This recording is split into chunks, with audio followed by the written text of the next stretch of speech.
ये बहुत ध्यान देने योग्य बात है। हम जो अपने स्वरूप को, अपने आराध्य देव को भूल चुके हैं, उसका कारण इस संसार का, माया का असर है। छोटी छोटी वस्तुओं से लेकर बड़े बड़े पद, लोक लोकांतर के वैभव, सिद्धियां, ये सब माया का असर है। इस असर को हम जितना स्वीकार करते चले जाएंगे, उतना हम अपने आराध्य देव, जिनके थे, हैं, रहेंगे, उनसे मुझे दूरी महसूस होगी। और यहां तक कि पूरा असर यदि संसार का हमारे ऊपर हो जाए, तो हम ये मानने के लिए भी तैयार नहीं होंगे कि हम प्रभु के हैं, प्रभु हमारे हैं, या प्रभु हैं भी कि नहीं। इतना असर है माया का। जो है ही नहीं, उसका असर इतना है कि जो है उसका विस्मरण करा दिया। साधना, उपासना इसी असर से बेअसर होने की है।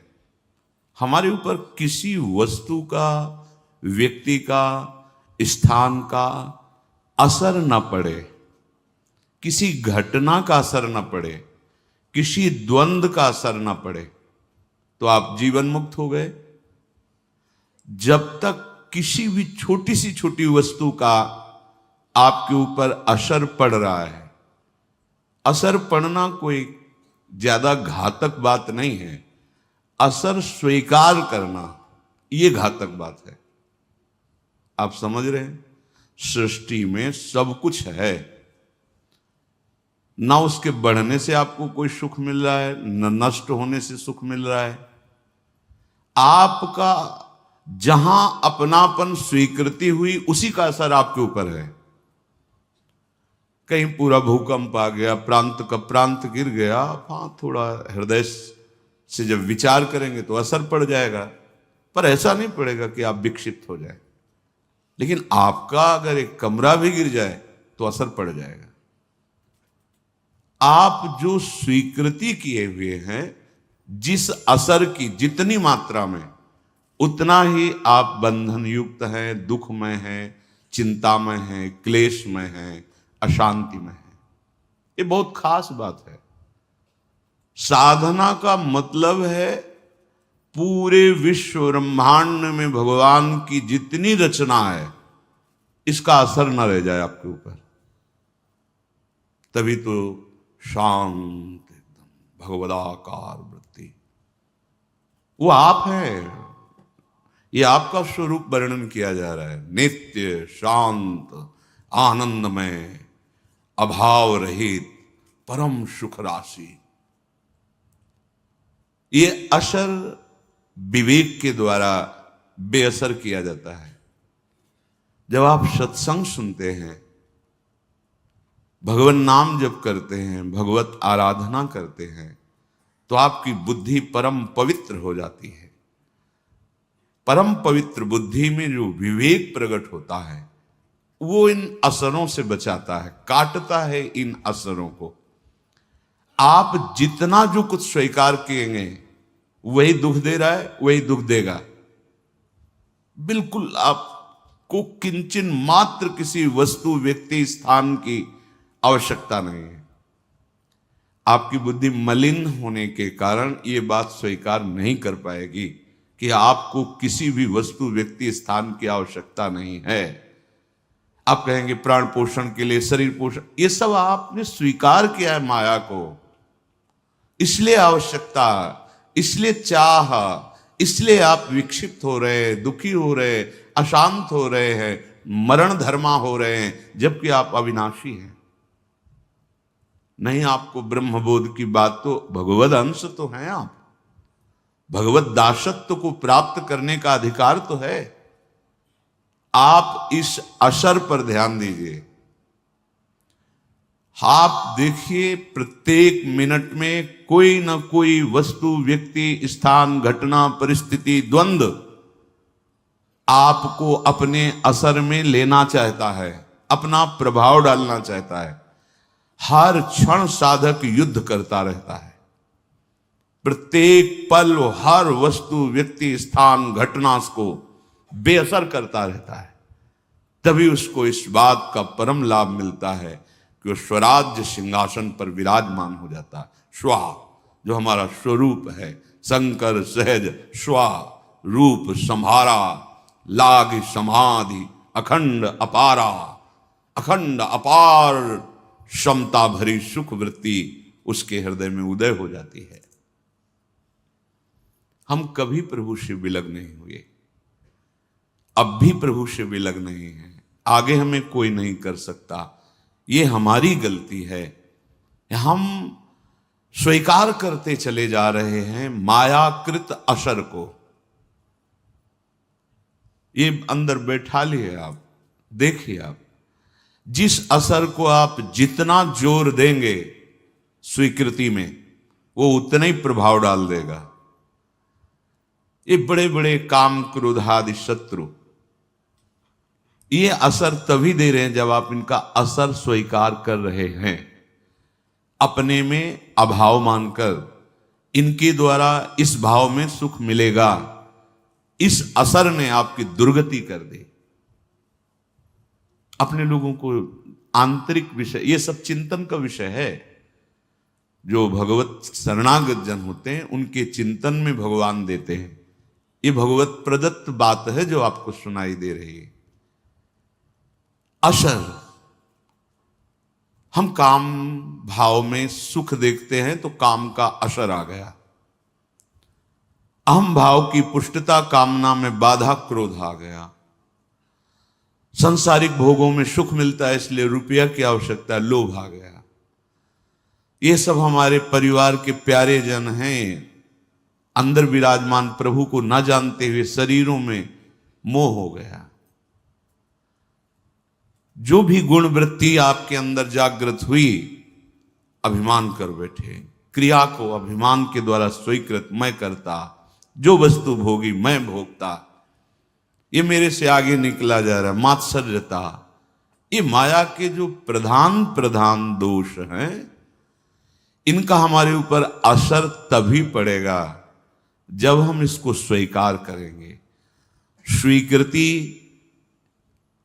अस्वीकृति से काटी जा सकती है, पर ये स्वीकृति बिना भगवत स्वीकृति के तुम्हारे में सामर्थ्य नहीं कि इसे अस्वीकृत कर सके, इसे नकार सके, इसका असर आपके ऊपर ना पड़े, ऐसी तुम्हारे में सामर्थ्य नहीं है। खो चुके हो, स्वरूप को भूल चुके हो। इसलिए पहले स्वीकार करो कि हमारा युद्ध केवल इस बात का है कि कोई भी वस्तु, व्यक्ति, स्थान, घटना ये असर न डाल पाए। कैसे जानोगे कि आपके ऊपर असर पड़ रहा है कि नहीं? यदि भजन छूट गया तो असर पड़ गया। कोई भी हो, कोई वस्तु हो, व्यक्ति हो, स्थान हो, घटना हो, कोई भी, यदि हम प्रियालाल को भूल गए तो असर पड़ गया। अब आप देखो, इस बात को जांचो हृदय में। नहीं तो सच्ची बात है, प्रभु की प्राप्ति के लिए कोई साधना नहीं करनी, क्योंकि साधना असर मिटाने के लिए, आप असर मिटाएं भगवत बल से तो आप देखेंगे कि वो थे, हैं, रहेंगे, वो खेल रहे हैं बाहर भीतर सब जगह। बहिरंतस्य भूतानाम अचरम चरमेव च सूक्ष्मा तद विज्ञेयम दूरस्थम चांतिके तत्। दूर हैं, नजदीक हैं, भीतर हैं, बाहर हैं, दसों दिशाओं में हैं, समस्त चराचर में मेरे प्रभु खेल रहे। चराचर में और चराचर के रूप में। श्रीपाद प्रबोधानंद जी महाराज कह रहे हैं, श्री राधा माधवोर यथा कदाचिन्न संभवी विरहा तदृश वृंदावनयोस् तथैव परमो विना भावः। जैसे हमारे प्रिया प्रीतम में कभी विरह नहीं हो सकता, बिलगाव नहीं हो सकता। ये जो अवतार लीला में भगवान की लीला है, यही नित्य लीला में प्रवेश पाने का द्वार है। जब श्री भगवान अवतार धारण करते हैं, जो जो पावन चरित्र करते हैं, उन चरित्रों का गान करके, हृदय निर्मल करके, भावना का ऐसा वर्धन होता है कि देह भाव मिट करके भगवत भाव जागृत हो जाता है, तब हम नित्य लीला में प्रवेश पाते हैं। प्रभु का अवतार जहां से होता है, वहां तो नित्य लीला चलती रहती है ना। अवतार लीला नित्य लीला में प्रवेश पहुंचाते हैं। अवतार लीला में विविध प्रकार के भावों का समावेश होता है। दूरी भी दिखाई देती है, विरह भी दिखाई देता है, भारी वियोग, बहुत समय के लिए वियोग, ऐसा अवतार लीला में, नित्य लीला में नहीं। अवतार लीला नित्य लीला से प्रकट हुई है। जो लोग नहीं जानते हैं, वो भगवान तो 11 वर्ष तक ब्रज में रहे, इसके बाद मथुरा चले गए, फिर द्वारिका, और फिर अंतर ध्यान हो गए। ये हमारे प्रभु की अवतार लीला है। ये लीला नित्य लीला से प्रकट हो रही है। जो नित्य बिहारी श्यामा श्याम है, यहीं से सब अवतारों का प्रादुर्भाव होता है। हमारे प्रिया प्रीतम, हमारे श्यामा श्याम कभी विलग नहीं होते। पलक झपकने के समय में भी वो अंतराय नहीं सह सकते। हित सजनी जी से लालजू महाराज कह रहे हैं, कहा कहो इन नयनन की बात, ये अली प्रिया बदन अंबुज रस अटके अनत न जात। ये अवतार लीला के अंतर्गत नहीं है, ये नित्य लीला के अंतर्गत है। कि हे हित सजनी जो, ये जो हमारे नेत्र रूपी भ्रमर हैं, ये प्रियाजू के श्री मुख कमल को छोड़कर कभी अनंत न जात। अगर कभी पलक झपक जाए, ये बातें बहुत अपने प्रियजनों से की जाती है।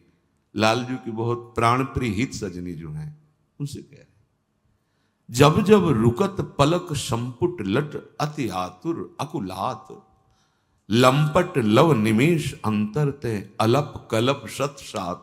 कहा कहो इन नैनन की बात।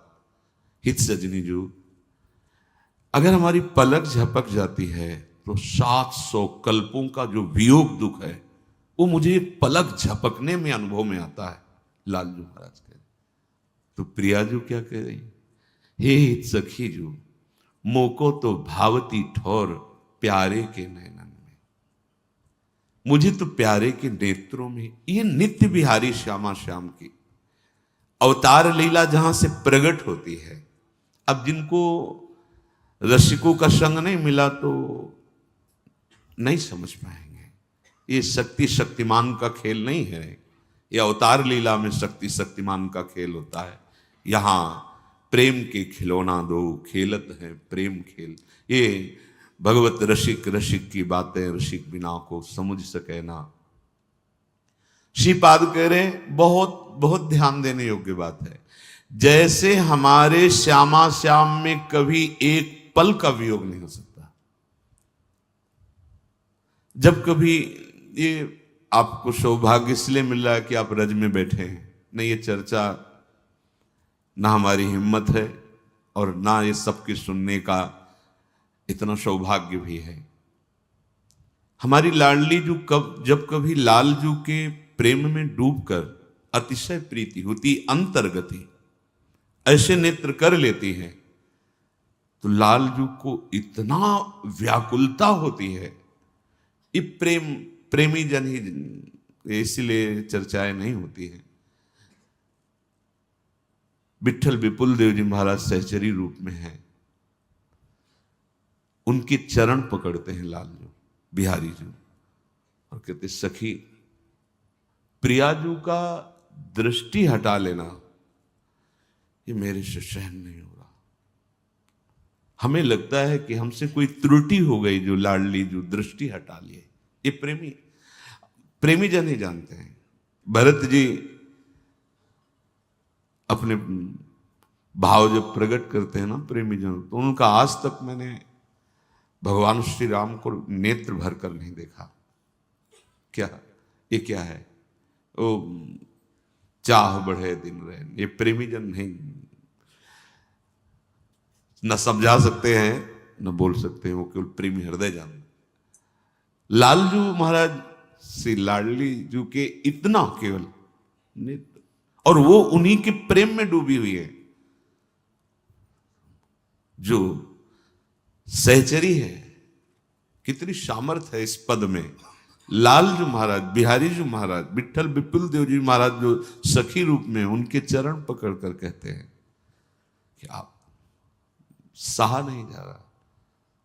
तब वो परिचय हृदय का देख करके कि प्यारी जी तो प्रेम में डूबी हुई है, फिर भी वो कह रहे हैं कि लाडली जो ये आपके अधीन है, ऐसे अधीन है, सुनिधि सखी हो साच कहता हूं, तू जल है ये मीन। ये जल मीन का संबंध बहुत ही न्यारा है। जैसे अगर हमें जल न मिले तो हम वायु से जीवित रह सकते हैं, बहुत दिन तक जीवित रह सकते हैं वायु से। अन्न न मिले तो जीवित रह सकते हैं। मछली केवल जल से ही जीवित रहेगी, बस। उदाहरण इसलिए दिया है इसमें, वो केवल जल से अलग कर दो, दूध में डाल दो, रबड़ी में डाल दो, ऑक्सीजन भरे हुए कहीं कुछ भी कर दो, वो जीवित रहेगी तो सिर्फ जल में जीवित रहेगी। उसका प्यार केवल जल है। जल भले उसे प्यार न करता हो, लेकिन वो जल के बिना नहीं जीवित, तड़प कर प्राण त्याग देगी।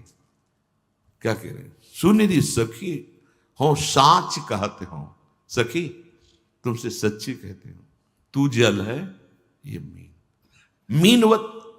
और कोई उपाय नहीं, केवल आप उपाय हैं इनके जीवन के। प्यारे जू के जीवन की जीवनी हमारी श्री लाडली जू, और लाडली जू के जीवन के जीवन है श्री लालजू। इसलिए तू जल है ये मीन, लालन तेरे याद, तेरे ही रस बस।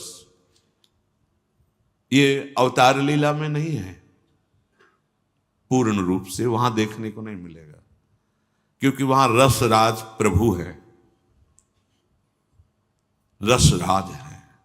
और यहां तेरे ही रस बस, श्याम सुंदर वर जांचत हैं जियो दीन, लालन तेरे ही अधीन।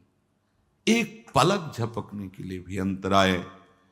अब जो अवतार लीला तक परिचय प्राप्त किए हैं तो उनको लगता है कि वो ब्रजनाथ तो अंतर ध्यान हो गए। नहीं, ये बाहरी दृष्टि है। हमारे प्रभु जो नित्य बिहारी, जहां से अवतार लीला प्रकट होती है, कभी एक क्षण के लिए जैसे प्रिया प्रीतम में बिलगाव नहीं, ऐसे प्रिया प्रीतम वृंदावन में बिलगाव नहीं, ऐसे प्रिया प्रीतम के रसिकों के हृदय में वृंदावन और प्रिया प्रीतम का बिलगाव नहीं। श्रीपाद कह रहे, श्री राधा माधव योर यथा कदाचिन्न संभवी विरहा। संभव ही नहीं है, संभव ही नहीं है हमारे प्रिया प्रीतम के।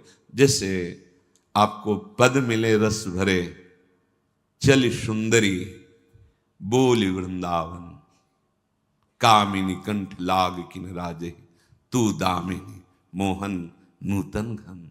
चल सुंदरी, क्या भाव! अगर रसिकों की कृपा नहीं तो ऐसा भाव कि हित सजनी जू लाडली जू से कह रहे, हे सुख सखी, हे सुंदरी, चलो वृंदावन चलो। लालजू आपके विरह से व्याकुल हैं, आप उनके हृदय से लगो। नहीं, ये भाव नहीं, क्योंकि वृंदावन में तो है ही। फिर कह रहे चल सुंदरी बोली वृंदावन। देखो वृंदावन में लालजू आपको बुला रहे हैं, चलो। ये प्रेम का एकांतिक विहार स्थल है।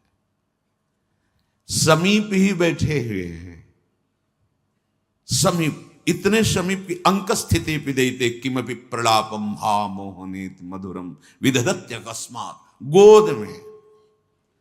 ऐसे प्रिया प्रीतम कभी विलग नहीं, एक क्षण के लिए विलग नहीं। हाँ, वो अंतर में डूबे हुए हैं। इसी पद में अंतर प्रीति, प्रीति होती है अंतर्गति, बाहर करने के लिए वृंदावन में ही है, पास में ही प्रीतम विराजमान है। सखी उनको बार बार प्रेरणा करके बाहर करती, अंतर प्रीत में प्रिया जो डूब जाती हैं। जहां भी मान का पद दिखाई दे, विरह का पद दिखाई दे, वो केवल अंतर से बाहर वृत्ति लाने के लिए प्रिया प्रीतम का बिलगाव नहीं रह सकते। स्वामी श्री हरदास जी कहते हैं, ऐसी जी होत जो जी सो जी। प्रेम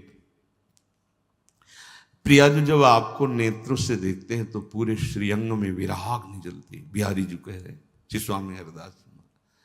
और जब हृदय से आप तो नेत्रों में विराग्नि, कैसे कैसे, तभी तो तन मन के बिछुरे नहीं, चाह बढ़े दिन रहे। ये जहां बैठे प्रेमियों का गढ़ है, एक से एक महान प्रेम की ऊंची भूमिका पे विराजमान महापुरुषों की चरण रज में बैठे आप। हमारे प्रिया प्रीतम का निज महल है। ऐसी जी होत जो जी सो जी मिले, तन सो तन समाई ले, तो देखो कहा हो प्यारी।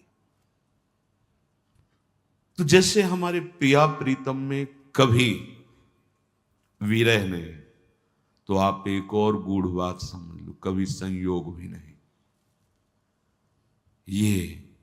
ये समझ में नहीं आएगा। अरब रात मिलवे को निस दिन, मिले ही रहे बनो कब हम, दो आदिन अंत विहार करें तो लाल प्रिया में भई ना चिन्हारी। ये इसी के स्वाद के लिए हमें श्री जी ने घसीटा है। हम सब आपको इसी के स्वाद के लिए घसीटा। जब ये हृदय में बात तुम्हारे पहुंचेगी कि तुम जिसे इतना प्यार करते हो, एक बार प्यार करके छोड़ के चला गया, आज तक वापस नहीं आया, भला ऐसा हमारा आराध्य देव कैसे निठुर हो सकता है? जिसको भक्ताधीन मन कहा गया है, वैसा कैसे हो सकता है? प्रगट लीला अवतार लीला। इसलिए महाप्रभु हरिवंश चंद्र जी कहते हैं, जे अवतार कदम्ब भजत हैं, धरि दृढ़ व्रत जो हिए, तेवु उमग तजत मर्यादा, ये बन बिहार रस पिए, रहो को काहू मन ही दिए, मेरे प्राणनाथ श्री श्यामा शपथ करो तृण। जो अवतार लीला को बड़ी दृढ़ता पूर्वक उपासना करते हैं, वो भी जब वृंदावन विहार रस का किनका मिलता है तो ऐसी उमगन होती है कि बह जाता है हृदय से वो निष्ठा, और आ जाते हैं श्यामा श्याम के चरण आसक्ति के इस मार्ग में, जहां प्रेम का अद्भुत समुद्र उफान पे है। खोए रतन फिरत जे घर घर, कौन काज ऐसे जिए। किस लिए इस परम धन श्यामा श्याम के नाम रूप लीला धाम प्रेम को छोड़कर क्या बटोरना चाहते हो? क्या तुम्हारे जीवन का लाभ हो? कौन काज ऐसे जिए। समय व्यर्थ केवल जा रहा है, जहां शरीर की अवधि पूरी हुई, खत्म। ना कोई मित्र, ना कोई बैंक बैलेंस, ना कोई तुम्हारा सहयोगी, तुम अकेले। वही कर्म जो शुभ शुभ किए वही तुम्हें त्रास देते हुए भटकाएंगे। फिर नया जन्म, फिर नए कर्म, कब तक? तो जैसे प्रिया प्रीतम का कभी, इसमें एक रहस्य आंतरिक भाव आ रहा है, जैसे प्रिया प्रीतम का कभी विरह नहीं होता, विलग नहीं होते हमारे नित्य बिहारी बिहारी, ऐसे ही वृंदावन और प्रिया प्रीतम में कभी विलय नहीं होता। और ऐसे ही जो वृंदावन का आश्रय लेकर रसिकों के संग से प्रिया प्रीतम के प्रेम रंग की उपासना, उनमें कभी विरह नहीं होता। सखियों के लिए भी आया है,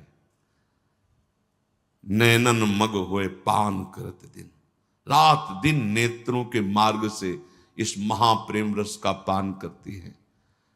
एक पलक झपकने के लिए भी कभी प्रिया प्रीतम से सखियों का विलगाव।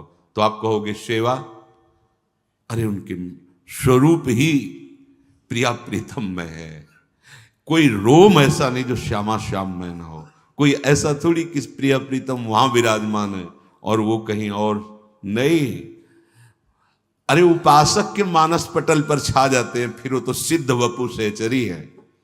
उपासक पी मूर्ति नैनन बसे, तेहि रस रहाय समाय, ये लक्षण सुनि प्रेम के, और न कुछ और न कुछ सुहाय, फिरे अपने मद मातो, कुटुंब देह ते जाय, छूट सब ही विदिना। तो सहचरी वपु ऐसा नहीं है कि जैसे आप हमारे सामने खड़े हो तो फिर सामने पीछे आपके कोई छुप सकता है। उनका देह पांच भौतिक नहीं है। चिदानंद दे, चिदानंद दे, और 1 अरब ऐसे खड़े हों तो पीछे क्या है सीधे दिखाई देगा।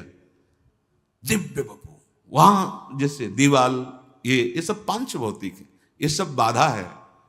वर्तमान में हम हैं, भूत और भविष्य हम नहीं देख सकते हैं, लेकिन जो चिदानंद भाव वाला है वो वर्तमान की तरह भूत भविष्य सबको देखता है। इसीलिए भगवान को त्रिकालज्ञ कहा गया, ऋषियों को त्रिकालज्ञ कहा गया।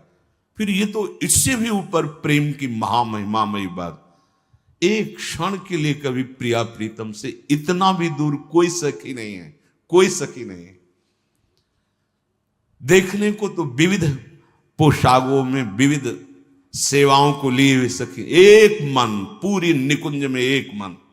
जो प्रियाजू का मन वो लालजू का मन, जो लालजू का मन वो प्रियाजू का मन, जो प्रियालाल का मन वही सहचरी का मन। ये जीवन मुक्त महापुरुषों के भी ऊपर रस की बात है। श्रीपाद कह रहे हैं भावांतरे के कि जैसे प्रिया प्रीतम कभी विलग नहीं होते, प्रिया प्रीतम वृंदावन से विलग नहीं होते, ऐसे जिसने वृंदावन का आश्रय ले लिया, रसिकों का संग किया, तो कभी वो प्रिया प्रीतम और वृंदावन उसे विलग ही नहीं होने देंगे। बस हमें आश्रय की जरूरत है। आश्रय फिर वहीं आ गए, संसार का आश्रय, शरीर का आश्रय, भोगों का आश्रय। ये जब तक हमारे हृदय में रहेगा तो हम बात भगवद आश्रय की करेंगे, यहां कुछ होगा नहीं। सूखी बातें अच्छी नहीं लगती। पेट में खूब चूहे लड़ रहे, भूख लग रही, और बातें हम 56 भोग की कर रहे हैं, क्या होगा? अरे भाई नमक रोटी ही खा लें तो कम से कम वो मिट तो जाएगी। कम से कम साधारण मानव जीवन की रहनी आ जाए, भक्ति, साधारण भक्ति आ जाए, ये तो बहुत ऊंचे सर्वोपरि प्रेम रस की बात है। पर हमको चयन कर लिया गया है।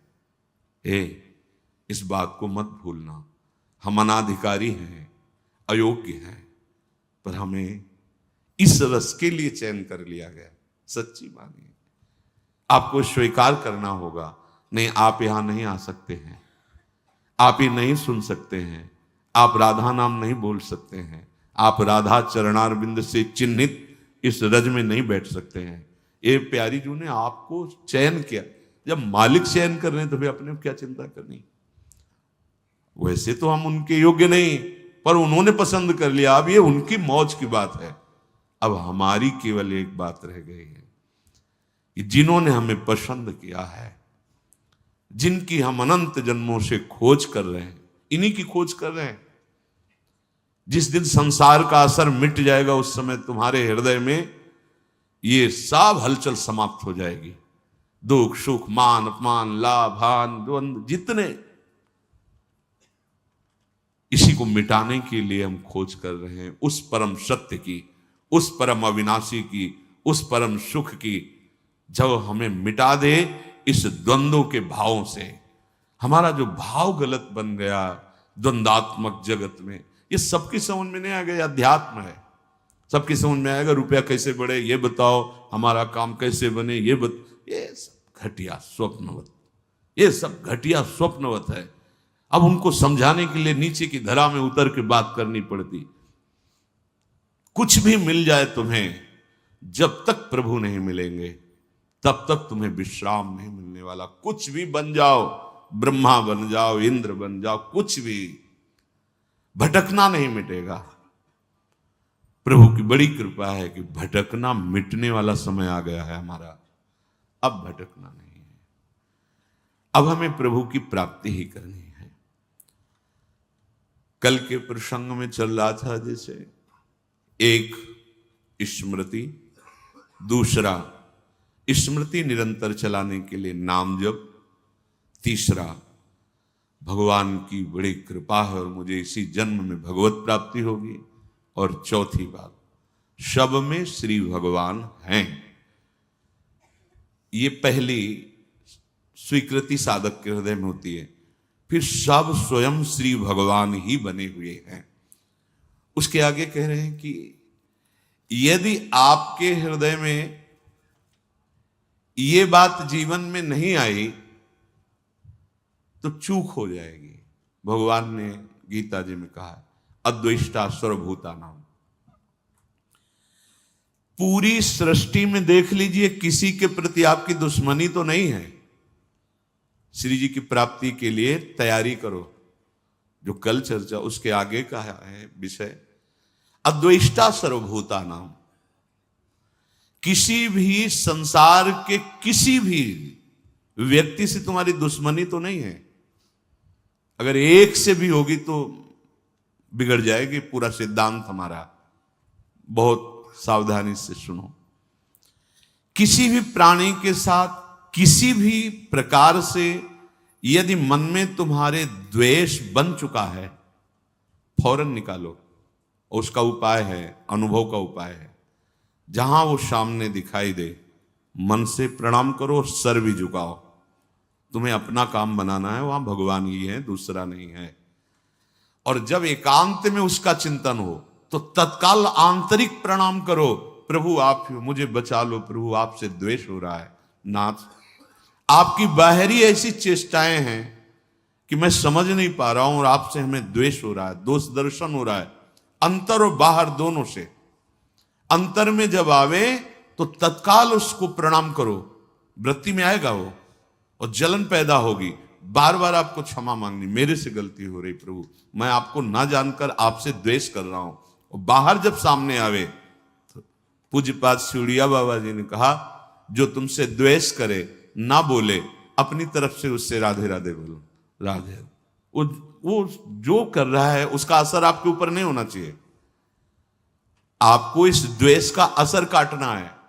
वो हो सकता है आपके साथ फिर ऐसा बर्ताव करे कि आपको लगे कि अब तो द्वेष पक्का ही हो रहा है क्योंकि हम बार बार प्रणाम कर रहे हैं, ये वैसा ही नहीं। ये बहुत बड़ा भगवत प्राप्ति में विघ्न है। इसलिए भगवान ने कहा अद्वेष्टा सर्वभूतानाम। इतना ही नहीं, ये जब बढ़ेगा तो आपका भजन छूट जाएगा। बहुत क्या होता है कि जिससे महापुरुष जन अपने हृदय को देखते हैं ना, वही बात वो बोलते हैं, वही बात लिखते हैं। भजन क्यों रुका, भजन क्यों छूटा, हमारा लक्ष्य क्यों बदल रहा है, ये अंतर के चिंतन से। जैसे कि महापुरुष जन दूसरे के मन की बात जानते हैं, आप इस धोखे में मत रहना, क्योंकि उनके पास इतना समय नहीं है, वहां कोई दूसरा नहीं। अपने मन को देखा जाता है, पूरी सृष्टि के मन की बात जान ली जाती है, क्योंकि कनेक्शन सब उसी परमात्मा तत्व का है। तो लगता है ये तो हमारे मन की बात जान गए, जो ऊंचे महापुरुष हैं। ये छोटी छोटी बातों की नहीं, क्या सोच रहे हो क्या, ये नहीं। वो बहुत ध्यान देने की बात है। बहुत हम लोग जहां चूक करते हैं, ये एक तरह का ऐसा नाशकारी भाव है द्वेष कि धीरे धीरे आपके मन में इतना फैलेगा कि आपके भजन को छीण कर देगा। चले थे भगवत प्राप्ति, सब जगह अपने प्रभु को देखने, चूक हो रही है। आपका भजन छूटा, आपका द्वेष बढ़ा, आपकी साधना गई। अब आगे भले चांस मिले, अब दुर्गति की बात शुरू हो गई, क्योंकि आपने द्वेष करके उसके नाश का चिंतन शुरू कर दिया। और आपको चिंतन क्या करना था कि मेरे प्रभु क्रूर से क्रूर पुरुष में भी विराजमान। ये क्रूरा अपि पापिनो नच सताम संभाष्य दृश्याश्चये। बोले तो बहुत कठिन। तो फिर आप एक गांव के प्रधान बनना चाहते, पूरे गांव में हाथ जोड़ते हैं कि नहीं जोड़ते? अब चाहे जितने बड़े रईस हों, जमींदार हों, चाहे जितना बड़ बल विक्रम हो, पर गांव के प्रधान पद में बैठना तो हाथ जोड़ना पड़ेगा दरवाजे पे जाके। और अगर आपको मुख्यमंत्री बनना है तो पूरे प्रदेश को अनुकूल करना पड़ेगा अधिक से अधिक। प्रधानमंत्री बनना है तो पूरा देश आपको, अगर परम पद तो पूरा विश्व आपको सपोर्ट करे, एक भी कोई द्वेषी न रह जाए, तब परम पद प्राप्त होता है। समझो, ऐसा कैसे हो सकता है? तो फिर भेड़ चढ़ाने की योग्यता तुम्हारे अंदर है तो तुम देश का शासन करने की योग्यता कैसे धारण कर सकते हो? पहले अपनी योग्यता बढ़ाओ। तो भगवत परम पद की योग्यता क्या? अजात शत्रु, एक भी कोई द्वेषी संसार में न रह जाए। अब जहां अभी भजन हुआ नहीं और द्वेष का पोषण होने लगा, ऐसा द्वेष का पोषण, अपने में सद्गुण भावना, अपने में साधु की भावना और दूसरे में निंदा की भावना, चले कहां हो, जा कहां रहे हो, प्राप्त क्या करना है, कर क्या रहे हो? आगे जो लिखा है इसीलिए रुक के, जो अंदर से द्वेष भाव बढ़ाने लगता है, बैर भाव दृढ़ कर लेता है, तो उसका भजन जितना रोक दिया गया, लेकिन उसको प्रेत योनि प्राप्त होगी। महापुरुषों के वचन है। जो अंदर से दूसरों के प्रति द्वेष दोष भाव करके जलता रहता है, बुरा मनाता रहता है, भले किसी वेश में हो, तो क्या समझते हो? प्रेत बनना कोई ऐसा थोड़ी कि बहुत ही निंदनीय कर्म करने वाला प्रेत बनता है। ब्रज के भक्तों में ठाकुर जी का अमन्य ठाकुर जी को अर्पित नहीं किया और उसका प्रयोग तो प्रेत योनि को। ऐसा नहीं कि वृंदावन में प्रेत नहीं है, चरित्रों को पढ़ के देखो, चूक नहीं करनी। हाँ, ये जरूर है कि एक जन्म केवल, और तो काहे को भुगतोगे, काहे को परेशान होगे? देखो ना, यहां टांग टूट गई है, कीड़े पड़े हैं, वो सड़ रहा है, यहां भी तो देख रहे हो ना। अब यही का जीव है, अपराध कर लिया है, अब उसको पवित्र कर रही रजरानी, शरीर छूटेगा, श्री जी को प्राप्त हो जाए एक जन्म। तो काहे को इतना लंबा वियोग प्यारी जू से सहो? सुधार करना है तो सुधार करो ना।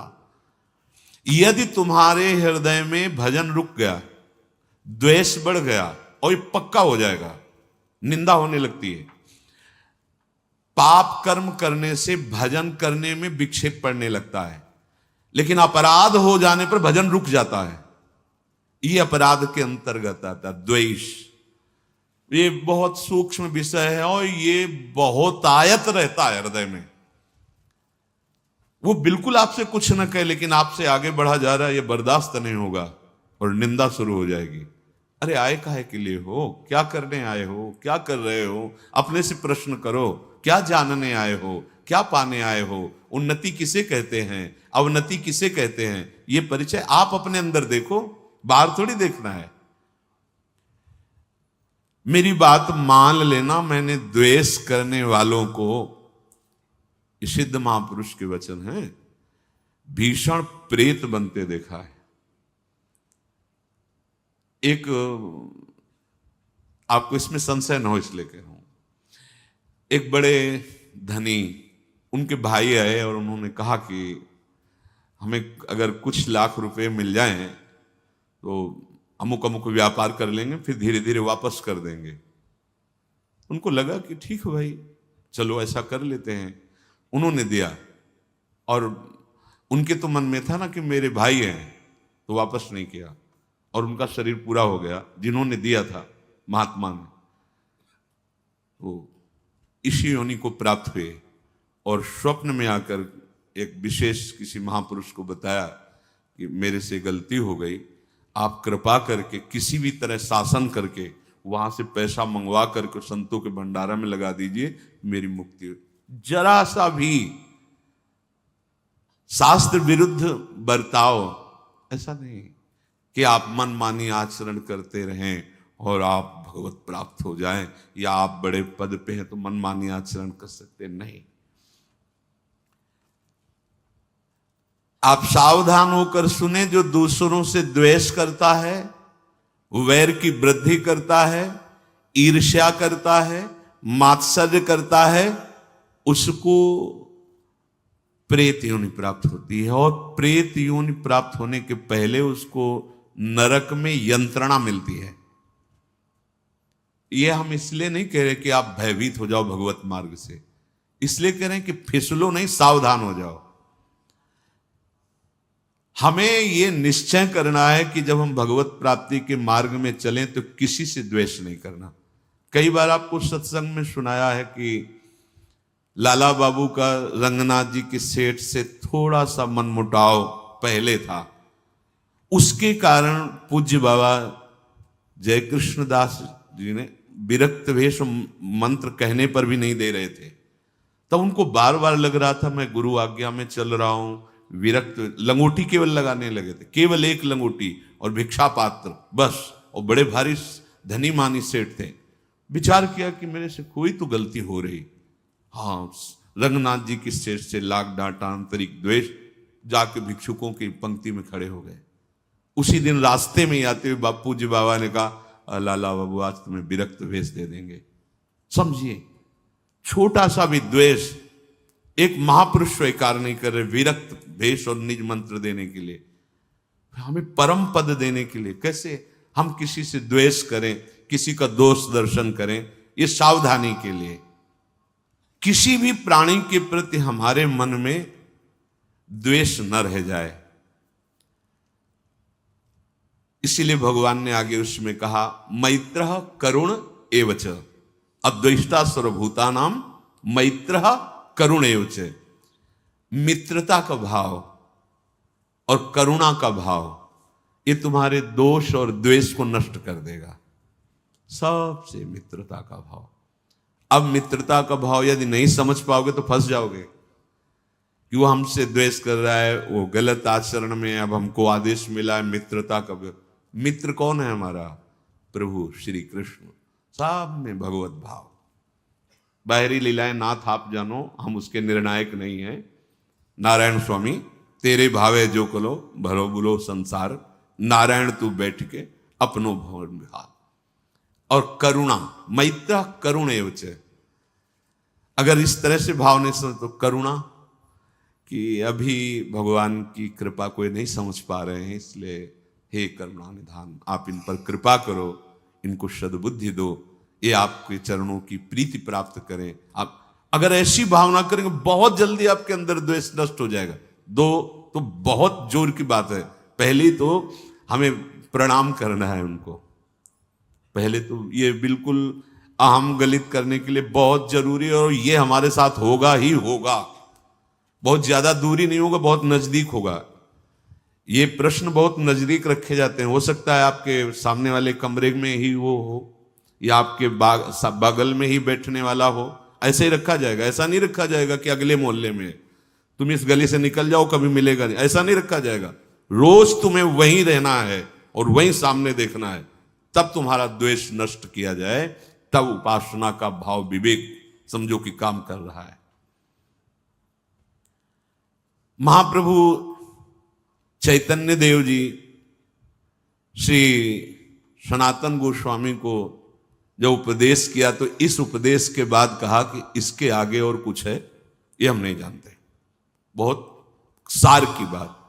जीवे दया नामे रुचि वैष्णव सेवा सेवन। जो भगवान कह रहे मैत्र करुण एवच, ये भगवत प्राप्ति के मार्ग वाले उपासक का धन होता है। मैत्र करुण एवच, सबसे भगवत भाव से मैत्री भाव। लेकिन निर्ममो, बहुत सावधानी। इसी श्लोक में मैत्र करुण एवच निर्ममो निरहंकारा। करुणा करने पर कहीं अहंकार ना जाए कि तुम बड़े दाता हो, या तुम बड़े सहयोगी हो, या बड़े ज्ञानी हो, या तुम्हारी बुद्धि बहुत पवित्र है, ऐसा ना आ जाए। और मित्रता करने पर उसे ममता ना हो जाए। यह है युक्ति परमार्थ के उपासक की। मैत्र निर्ममों से, करुणा निरहंकार नाश। अहंकार युक्त अगर करुणा है फंसा देगी। करुणा अहंकार से युक्त नहीं होनी चाहिए, निरहंकार। और मित्रता ममता से युक्त नहीं होनी चाहिए। अब करके दिखाओ। बिना ममता की मित्रता कोई भगवान का चतुर सुजान उपासक कर सकता है, अन्यथा नहीं। कैसे? आपसे मित्रता करेंगे तो आपकी याद आएगी, वो आपके हृदय में बैठे प्यारे से मित्रता करेंगे तो उसकी याद आएगी। सबसे मिलने के बाद एकांत बैठते ही जिसका ध्यान आए, तुमने उसी को पकड़ा है। अब देख लो, अगर कोई वस्तु, व्यक्ति, स्थान तो असर पड़ गया, प्रभु को भूल चुके थे, जब आप उससे मिल रहे थे तो उसी की झांकी पकड़ ली मन ने। और अगर प्रभु का, मेरे यार सब रूपों में बैठे हुए हैं, वही मेरा दिलवर, वही मेरा प्राणनाथ, वही मेरा जीवन, करोड़ों से मिलने के बाद भी वो एक में ही रहेगा। कहीं कोई ममता नहीं और कहीं किसी भी तरह की अहमता नहीं। अहमता ममता शून्य जीवन मुक्त महापुरुष परम पद का अधिकारी होता है। देखो, आप सब उपासक हैं। महाप्रभु चैतन्य देव ने कहा, जीवे दया नामे रुचि वैष्णव सेवन या छाड़ा आर नाही जानी सनातन। हे सनातन, मैं इसके सिवा और कोई महान बात है नहीं जानता। क्या? जीवे दया। बस जीवे दया में बहुत सावधानी की जरूरत है। अपने में किसी योग्यता का अनुभव होकर के, सामर्थ्य का अनुभव होकर, जो दूसरों को हेय, दीन, असहाय समझकर किया जाता है, शुभ कर्म भले हो सकता है लेकिन भगवत प्राप्ति का हेतु नहीं हो सकता। और प्रभु प्रदत्त बल, बुद्धि, धन, वैभव से प्रभु सामने इस रूप में सेवा स्वीकार करने आए हैं, इस भावना से की हुई वो दया, वो भगवान की स्मृति में डुबा देगी। दया का उल्टा याद। जिस दया में भगवान की स्मृति हट जाए और अपने अहम का पोषण होने लगे, शुभ कर्म हो सकता है लेकिन भगवद आराधना नहीं हो सकती। इसलिए दया याद के सहित तो होनी चाहिए। याद, मैं प्रभु की उपासना कर रहा हूं, प्रभु का दास हूं, मेरे सामने जो व्यक्ति आया है वो मेरे प्रभु आए हैं, मेरे पास जो कुछ है वो मेरे प्रभु का दिया हुआ है, तो दियम वस्तु गोविंदम तुभ्यमेव समर्प। इसमें तो काम चलेगा परमार्थ का।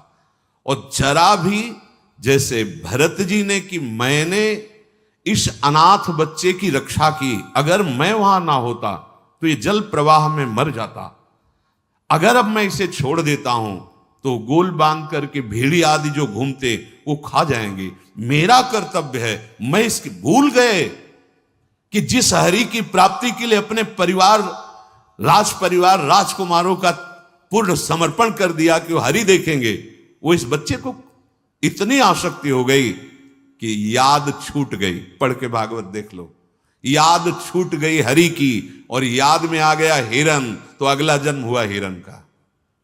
जीवे दया। दया कौन सी?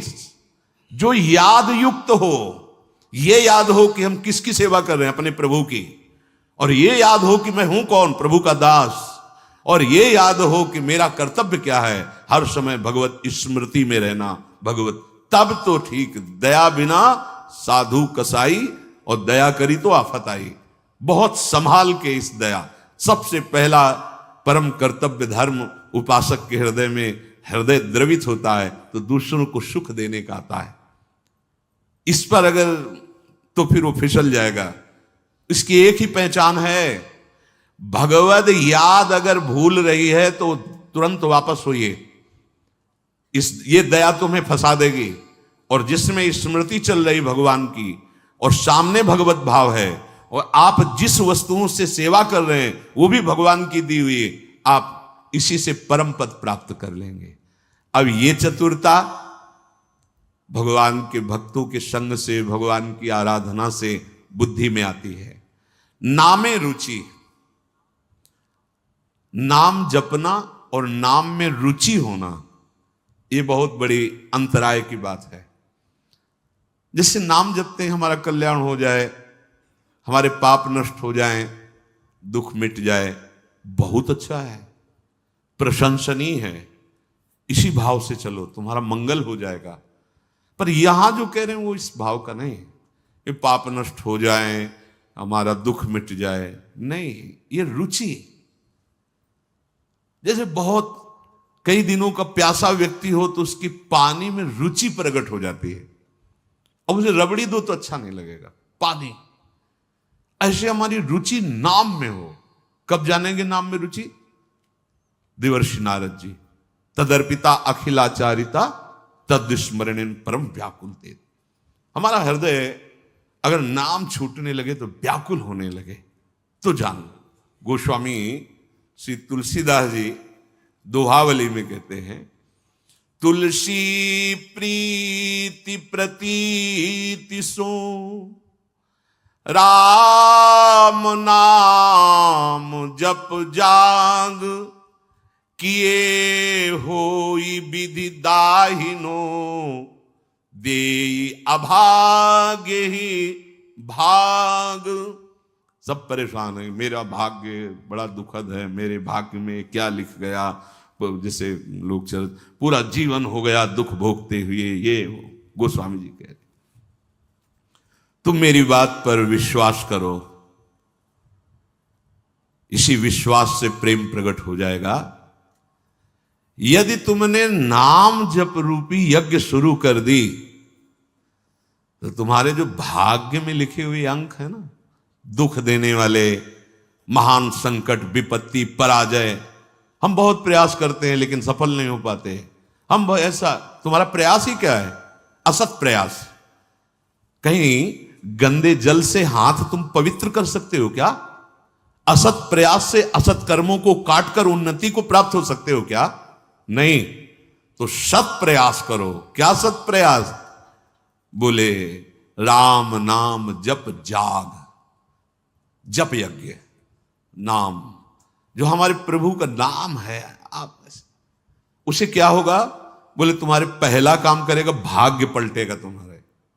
जो तुम्हारा भाग्य बन चुका है ना, महान दुख भोगना, बार बार क्लेश, शांति, ये नाम जब तुम्हें प्रदान करेगा। किए होई विधि दाहिनो, दे अभागे ही भाग।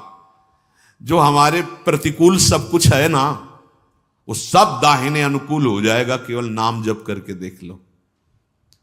ऐसे भाग्यवान बन जाओगे कि तुम जिसे देख लोगे, छू दोगे, उसके वाम भाव सब नष्ट हो जाएंगे। धर्म विपरीत आचरण, धर्म विपरीत भाव नष्ट हो जाएंगे। जल थल नभ गति अमित यति, अग जग जीव अनेक, तुलसी तो से दीन कहां, राम नाम गति एक। चराचर जीव असंख्य है, सबकी अलग अलग चाहत है, गति है। किसी की जल में बहुत गति है। अब तैरना नहीं आता तो आपका शरीर पूरा हो जाएगा जल में, लेकिन मछली, कछुआ, मगरमच्छ, इनकी तो गति है, उसी में आनंदित रहते हैं। किसी की पृथ्वी में गति है, किसी की आकाश में गति है, पर मेरे जैसे की गति तो एकमात्र केवल नाम गति है। समझो, भाव कह रहे हैं कि जैसे जलचर जीव जल में ही केवल सुखी रहता है, थलचर थल में, वायु वाला वायु में, तुलसी का सुख क्षेत्र तो केवल नाम है, नाम। श्री हरिवंश नाम नित कहो, नाम प्रताप नाम फल लहो, नाम हमारी गति सदा। रसना सापिनी बदन बिल, जे न जपहि हरि नाम, तुलसी प्रेम न राम सो, ताहि विधाता बाम। ये सांप की जीभ की तरह लप लप लप लप जा, ये खा लूं, ये बोल लूं, ये प्रपंच कर लूं। ये सर्पिणी के समान जीव है, और ये शरीर, ये मुख एक बिल के समान है। यदि तुमने अपनी जिह्वा से हरिनाम जप नहीं किया तो जितनी अनुकूलता लिखी भी है वो सब प्रतिकूलता में बदल जाएगी। आपको लगेगा कि ये कैसी बात, नाम न जपे तो हमारे भाग्य से जो अनुकूलता लिखी वो भी प्रतिकूलता हो जाए। हाँ, हो जाएगी। भगवत विमुख की प्रत्येक अनुकूलता प्रतिकूलता से भी भयानक दुख देने वाली होती है, और भगवत सन्मुख की प्रत्येक प्रतिकूलता करोड़ों अनुकूलताओं से भी बढ़कर सुख देने वाली होती है। पढ़ के प्रसंग देख लेना, श्रीमद् भागवत में समंतक मणि का प्रसंग, सत्यराजित का। भारी अनुकूलता समंतक मणि मिली और श्री कृष्ण से विमुख हैं तो दोनों भाई मारे गए और हाथ कुछ नहीं लगा। भारी अनुकूलता, भारी प्रतिकूलता में है यदि भगवत विमुख हो, तभी तो जिसको लगता है कि मैंने जीवन में बहुत कुछ प्राप्त किया, यश मान सम्मान प्रतिष्ठा रुपया पैसा, ये क्या है क्या है। जैसे स्वप्न में राजा बने जगे तो कुछ नहीं, ऐसे ही जिस समय अंतिम समय आएगा उस समय तुम्हारे होश ठिकाने होंगे पर तुम कुछ करने लायक नहीं होगे। इसलिए जो नाम जप नहीं कर रहे, मानो अपने जीवन को जितनी भी अनुकूलता सब प्रतिकूलता में बदल रहे हैं। ही फाटहु फूटहु नयन, कैसी अद्भुत भक्ति है, प्रीति है महापुरुषों के हृदय में। कह रहे ही फाटहु फूटहु नयन, जरौ सुतन के ही काम, द्रवहि स्रवहि पुल कै नहीं, तुलसी सुमिरत राम। फट जाए ऐसा हृदय जो प्रभु के नाम का स्मरण करते हुए आनंद नहीं आ रहा, रोमांच नहीं हो रहा। प्रभु की नाम महिमा, प्रभु का रूप, प्रभु की लीला सुनकर तुम्हारा हृदय आनंदित नहीं, फट जाना चाहिए हृदय। किस काम का? फूटहु नयन, फूट जाए नेत्र ऐसे जिनसे भगवान नाम लेकर के आंसू ना निकले। हम प्रभु की चर्चा सुने, अपने प्राणाधार प्रभु की बात करें और हमारी आंखें सूखी हों, कपोल भीगे ना, क्या जीवन। ही फाटहु फूटहु नयन, रसना कटो जो अनरटो, निरख यानी फुटो नयन। हे भूलो मत, जीवन की सार्थकता राम ही सुमिरत रन भिरत देत परत गुरु पाए, तुलसी जिनई न पुलक तनु ते जग जीवित जाए। यदि एकांत में बैठकर अपने प्रियालाल का स्मरण करते हुए पुलकावली नहीं आती, जैसे काम ही नारी प्यार जिम लोभी जिम प्रिय दाम। कामी पुरुष एकांत में बैठकर जब उसका चिंतन होता है तो सामने कामिनी का रूप होता है और अपने उसी चिंतन में पुलकित हो रहा है।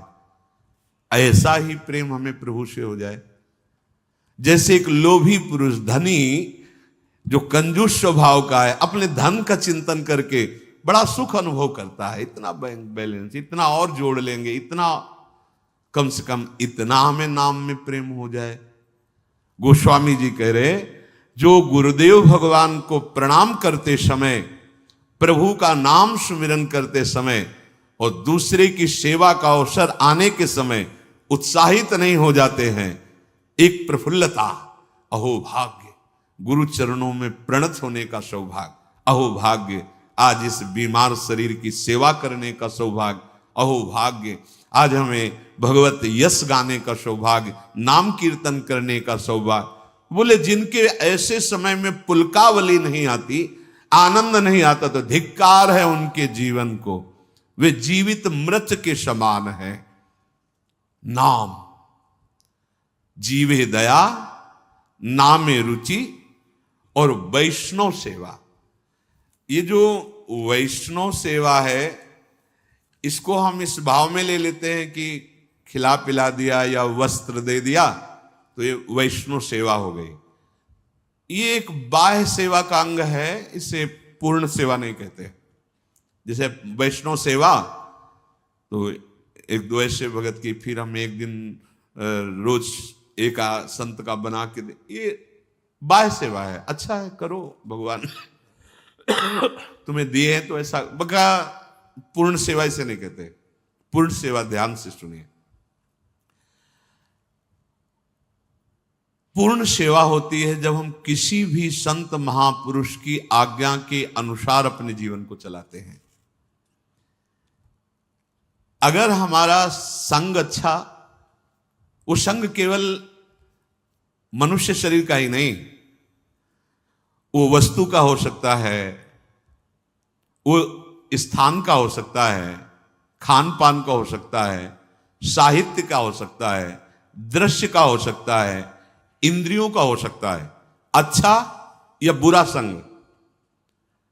वैष्णव सेवा का तात्पर्य है किसी एक महापुरुष के वचनों को अपने जीवन का आदर्श मानकर इन सब संगों का त्याग कर दे, उसे सत्संग कहते हैं। क्या संग? वस्तु, खान पान, स्थान, साहित्य, दृश्य, इंद्रिय चेष्टा, जो हमें प्रभु से विमुख कर दे, वो वस्तु, वो खान पान, वो दृश्य, वो साहित्य, वो संग, वो स्थान, वो बुरा है, वो असत संग है। वो कोई भी हो, किसी भी वेश में हो।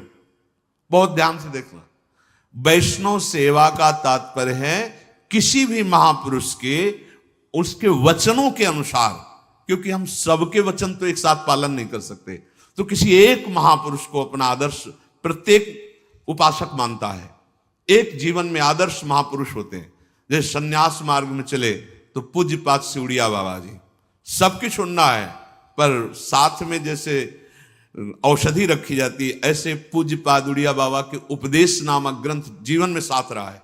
ब्रह्मचर्य से लेकर सन्यास मार्ग तक जीवन, कहीं भी तो वो तत्काल सिद्धांत उसको सामने नहीं, गलत, बाबा ने सब बाबा के वचनों। और जब भक्ति मार्ग में कदम उठा तो पूज्य भाई से ही श्री हनुमान प्रसाद पोद्दार जी महाराज, आदर्श, एक भी शब्द का आज तक कोई संशय नहीं। भाई जी के वचन, पूज्य पाद उड़िया बाबा। और जब नित्य विहार रस तो पूज्य सदगुरुदेव भगवान।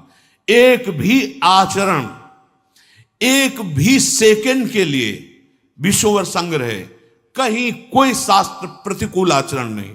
मेरे गुरुदेव इसलिए कह रहा हूं, ऐसा नहीं। भगवत कृपा से बचपन से बड़े बड़े संतों का संग हुआ। नित्य विहार रस की उपासना की सर्वोपरि ऊंचाई पर पहुंचे हुए महापुरुष, और एक सेकंड के लिए कभी शास्त्र से विपरीत आचरण नहीं देखा। सदगुरुदेव भगवान परम मकिंचन प्रिय हरि के रे, सहचर्य भाव में स्थित महा। तो कोई ना कोई महापुरुष अपने जीवन का आदर्श होता है। सबसे बड़ी वैष्णव सेवा किसी भी महापुरुष को अपने जीवन का आदर्श बनाकर उनकी आज्ञा के अनुसार चलना। इस कसौटी पर कस के देखिए या तब वैष्णव सेवा मानी जाएगी। कोई भी स्थान, खान पान, साहित्य, दृश्य, इंद्रियों की चेष्टा, जो मुझे किसी भी आदर्श जिसको हमने माना है महापुरुष, उसके विपरीत ले जाए, वो सबको संग, चाहे वो वस्तु, व्यक्ति, स्थान, ग्रंथ, पंथ, कुछ भी हो, जो आदेश मिला है गुरुजनों उसके अनुसार। जिस वस्तु के सेवन से, जिस व्यक्ति के संग से, जिसके पढ़ने से, जिसके देखने से, जिससे व्यवहार करने से हमें प्रभु की याद बढ़ रही है और अपने आदर्श महापुरुष की आज्ञा पालन हो रही है, बस ये हमारा सत्संग हो रहा है, ये हमारा साधु संग हो रहा है। तुलसी सो सब भांति परम हित, पूज्य प्राण ते प्यारो, जासो होए स्नेह राम पद, ये तो मतो हमारो। मीरा जी के लिए ये गोस्वामी जी, तुलसीदास जी ने बहुत ध्यान देने योग्य बात है। तुलसी सो वो वस्तु, वो व्यक्ति, वो स्थान, वो दृश्य, वो साहित्य, वो संग, वो व्यवहार। तुलसी सो सब भांति परम हित, पूज्य प्राण ते प्यारो, जासो होए स्नेह राम पद, ये तो बतो। जिस वस्तु के सेवन से, जिसके संग से, जिसके पठन से हमें प्रभु से प्यार हो जाए, स्नेह राम पद, ये तो यही सबसे बड़ा संग।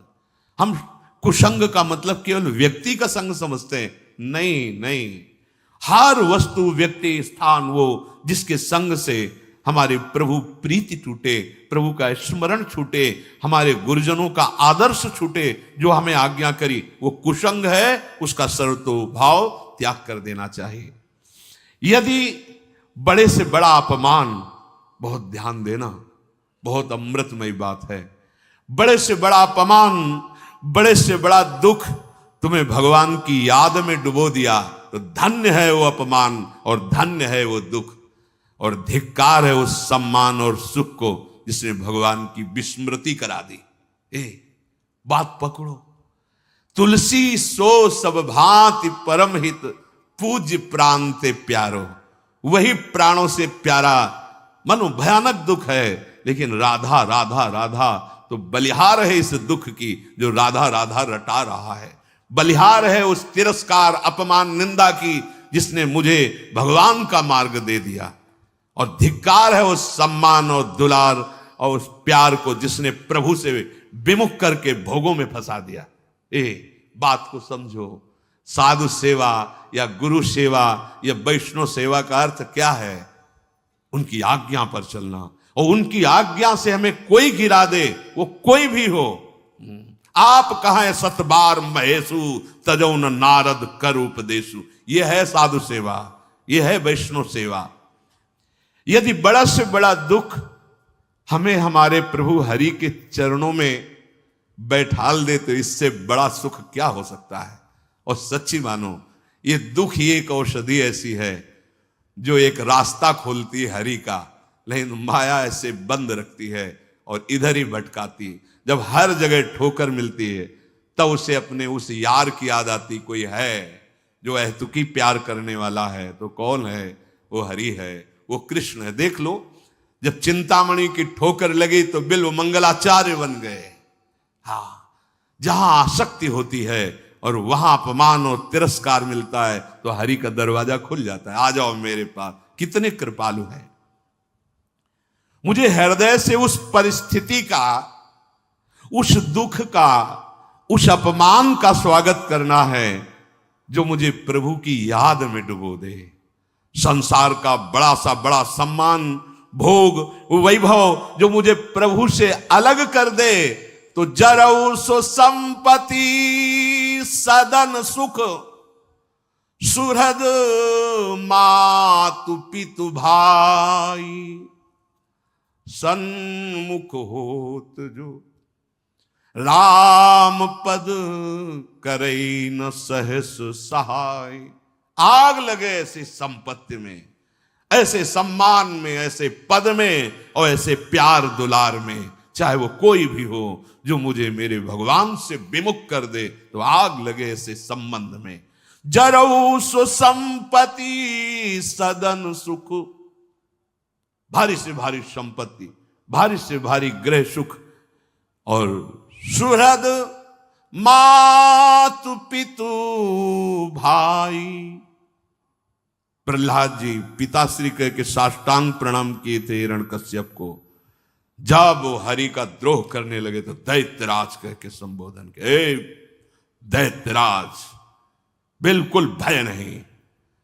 और चरणों में मस्तक रखने वाले भरत जी ने उन्हीं माता कैकेयी को जब देखा कि हमारे प्राणाराध्य भगवान राम के 14 वर्ष वनवास का वरदान मांगा और मुझे राज्य, तो कहा पापिनी आज के बाद तेरा मुख नहीं देखेंगे। प्रणाम करके पैर छूकर सभा में बैठते थे विभीषण जी। जब राम द्रोही देखा, चल पड़े, अब तेरा विनाश निश्चित है। और ललकार करके समरांगण में युद्ध किया। रामादल की तरफ से रावण से युद्ध किया कि नीच पापी, ऐसे शब्दों का संबोधन किया जो विश्व प्रतापी रावण विभीषण जी ने से। परम पूज्य गुरुदेव का पद होता है। जब वामन भगवान के समर्पण के लिए रोक दिया, तो गुरुदेव की बात छोड़ दी और भगवान की बात को। तजु पिता प्रहलाद विभीषण बंधु भरत महातारी, गुरु बल तजु कंत ब्रज बनितन भी मुद मंगल। जरौ सो संपत्ति सदन। इस बात को अंदर समझो। वो विपत्ति गले लगाने लायक है जिसमें याद आवे राधा राधा राधा, अब तो आपके सिवा कोई नहीं रहा।